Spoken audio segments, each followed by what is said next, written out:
നമസ്കാരം. ഏകദേശം 300 kilometre ദൂരപരിധിയുള്ള ground attack മിസൈലുകളുള്ള Rafale പോർ വിമാനങ്ങളും നിശബ്ദമായി ഏത് ഭൂപ്രദേശത്തും പറന്നിറങ്ങുവാൻ ശേഷിയുള്ള പ്രെഡേറ്റർ ഡ്രോണുകളും അതിശക്തമായ കരസേനയുമൊക്കെയാണ് ഇന്ത്യൻ സൈന്യത്തിന്റെ ശക്തി. ഇന്ത്യയോട് മുട്ടി നിൽക്കുക എന്നത് ഏതൊരു രാജ്യത്തിനും വലിയ വെല്ലുവിളി തന്നെയാണ്. അതേസമയം അതിർത്തി കടക്കാതെ തന്നെ ശത്രുക്കൾക്ക് തിരിച്ചടി നൽകുവാൻ ഇന്ത്യക്ക് ശേഷിയുണ്ട്. രാജ്യാന്തര സൈനിക ശേഷിയുടെ കാര്യത്തിൽ ഇന്ത്യ 4ാം സ്ഥാനത്താണ്. അതേസമയം പാകിസ്ഥാൻ 12ാം സ്ഥാനത്തേക്ക് പിന്തള്ളപ്പെട്ടിരിക്കുന്നുവെന്നാണ് റിപ്പോർട്ടുകൾ. ഇന്ത്യക്ക് 14 ലക്ഷത്തിലധികം സജീവ സൈനികരും 11 ലക്ഷത്തിലധികം റിസർവ് സൈനികരുമുണ്ട്. ഇതിനു പുറമെ 25 ലക്ഷത്തിലധികം അർദ്ധ സൈനിക വിഭാഗങ്ങളും രാജ്യത്തിനുണ്ട്. പാകിസ്ഥാനാവട്ടെ കേവലം 6.5 ലക്ഷം സജീവ സൈനികരും 5.5 ലക്ഷത്തോളം അർദ്ധ സൈനികരുമാണുള്ളത്. അത്യാധുനിക T-90 ഭീഷ്മ, അർജുൻ ടാങ്കുകൾ ഉൾപ്പെടെ 4201 ടാങ്കുകൾ ഇന്ത്യയുടെ പക്കലുണ്ട്. പാകിസ്ഥാന് 2627 ടാങ്കുകളാണുള്ളത്. കവചിത വാഹനങ്ങളുടെ കാര്യത്തിലും ഇന്ത്യ ഏറെ മുന്നിലാണ്. ഏകദേശം 1.49 ലക്ഷം കവചിത വാഹനങ്ങൾ ഇന്ത്യക്കുണ്ട്. ഇത് പാകിസ്ഥാനേക്കാൾ 3 ഇരട്ടിയാണ്. കരസേനയാണ് ഇന്ത്യൻ പ്രതിരോധത്തിന്റെ പ്രധാന ശക്തി. ടാങ്കുകൾ, കവചിത വാഹനങ്ങൾ, പീരങ്കികൾ, റോക്കറ്റ് പ്രൊജക്ടുകൾ എന്നിവയെല്ലാം കരസേനയുടെ ആയുധ ശേഖരത്തിൽ പെടുന്നു. ടാങ്കുകളുടെ കാര്യത്തിൽ പാകിസ്ഥാനേക്കാൾ ഇരട്ടിയിലധികം മുൻതൂക്കം ഇന്ത്യക്കുണ്ട്.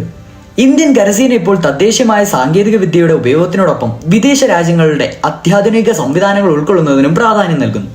ഇന്ത്യക്ക് 513 പോർ വിമാനങ്ങൾ ഉൾപ്പെടെ 2229 വിമാനങ്ങളുണ്ട്.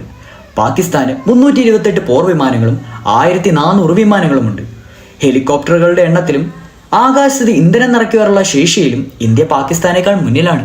ഇന്ത്യൻ വ്യോമസേനയുടെ മുന്നേറ്റത്തിൽ ഒരു പ്രധാന നാഴികക്കല്ലാണ് ഫ്രാൻസുമായുള്ള റാഫേൽ മറൈൻ പോർ വിമാനങ്ങളുടെ കരാർ.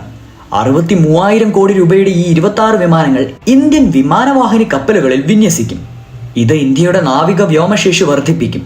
നേരത്തെ വാങ്ങിയ 36 റാഫേൽ വിമാനങ്ങൾ അംബാലിയിലെയും ഹാഷ്മീരായിലെയും വ്യോമതാവളങ്ങളിൽ ഇപ്പോഴും തന്നെ സജ്ജമാണ്.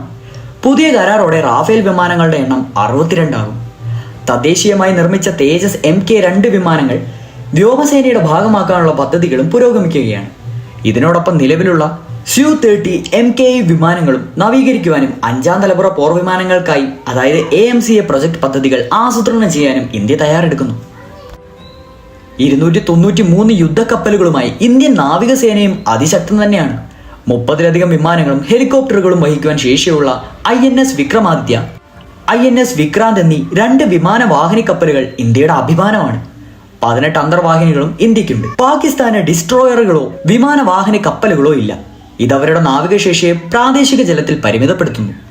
ഇനി ആണവശേഷി നോക്കുകയാണെങ്കിലോ ഭൂഖണ്ഡാന്തര ബാലിസ്റ്റിക് മിസൈലുകൾ, അന്തർവാഹിനിയിൽ നിന്ന് വിക്ഷേപിക്കുന്ന മിസൈലുകൾ, വായുവിൽ നിന്ന് വിക്ഷേപിക്കുന്ന ക്രൂയിസ് മിസൈലുകൾ എന്നിവയുൾപ്പെടെ ഏകദേശം 160 വാർഹെഡുകളുടെ ഒരു ആണവ ശേഖരം ഇന്ത്യക്കുണ്ട്.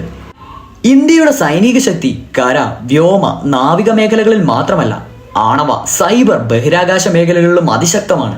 ആധുനിക കവൽക്കരണത്തിനൊപ്പം മികച്ച തദ്ദേശീയ സാങ്കേതിക വിദ്യയുടെ വളർച്ചയും ഇന്ത്യയെ മറ്റേതൊരു രാജ്യവുമായി വെല്ലുവിളിക്കുവാൻ മടിക്കുന്ന ഒരു സൈനിക ശക്തിയായി മാറ്റുന്നു.